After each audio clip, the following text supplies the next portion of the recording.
Humans handed down ancestral stories from one generation to the next, some based on common experience, others in beliefs.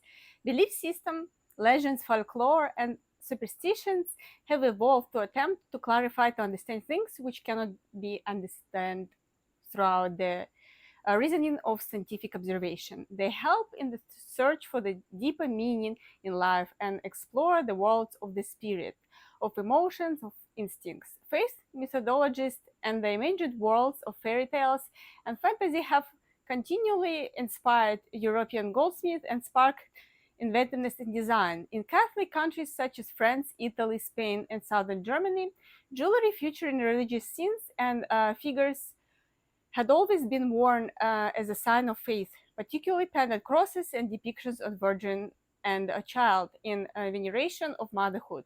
During the 18th century, religious jewelry design reached its peak with lavish gem-encrusted crosses and pendants featuring sacred symbols. In predominantly Protestant countries, the wearing of religious jewelry was not customary, a legacy of early reformers' belief that deemed excessive ornament inappropriate. As the 19th century progressed, social changes throughout Europe led jewelry design to be increasingly secular.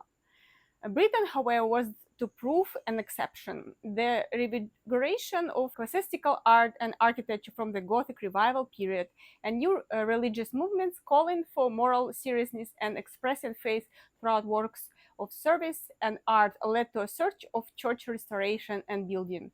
Many of the architects ventured into designing metalwork and jewelry and paved the way to the religious work of British arts and craft jewelers from the 1880s. Other than cross-pendant in a variety of styles, arts and craft jewelers also depicted the Passion, the Holy Trinity, and local saints such as Fried. Jewelers were also inspired by the work of the Pre-Raphaelite movement, a secret brotherhood of painters, writers, and poets like Dante Gabriel Rossetti, 1828-82, John Everett Millais, 1829-96, and William Holman Hunt, 1827-1910, who led a great fascination for the arts, culture, and spirituality of the Middle Ages. Medieval tales, romances, and songs of chivalry were equally popular elsewhere in Europe from as early as a Romantic period, particularly stories of innocent and beautiful maidens. Many stories and symbols found in 19th century jewelry design stem from classical mythology. Jewelers working in classical Renaissance revival styles, the personification of spring, and most frequently the goddess of love, Aphrodite in Greek mythology, Venus in Roman, and her son Eros, Cupid, the god of desire. These were enthusiastically incorporated in many 19th and 20th century jewelry design. In the 19th and early 20th centuries, supernatural themes were heavily influenced by ancient mythologies, folklore, and literature. Stories of fairies, portals to other worlds sparked the imagination of artists and jewelers. By the 1840s, fairy art was hugely popular in Victorian Britain. In jewelry, they appear in pastoral or mythological scenes, often depicting fantasy elements found in literature and theater. Demons, demonic animals, and fabulous beasts were historically depicted as monstrous reminders of the dangers of life. In ancient jewelry, such imagery had a protective, amuletic role, and later jewelries relished the opportunities this creature provided for imaginative designs. No creature has been so widely depicted in jewelry and in so many forms as the snake or serpent. From ancient times, the natural and regular shading of snake skin was used by artists as a metaphor for rebirth, fertility, or the continual renewal of life.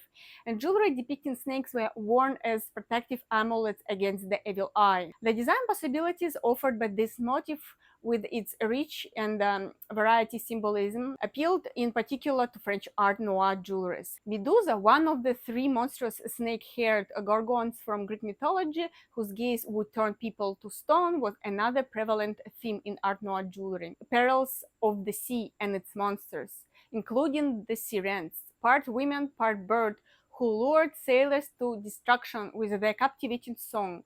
This myth was probably the inspiration for later fairy tales, such as The Little Mermaid, written by Hans Christian Andersen in 1836, and other popular legends of sea people.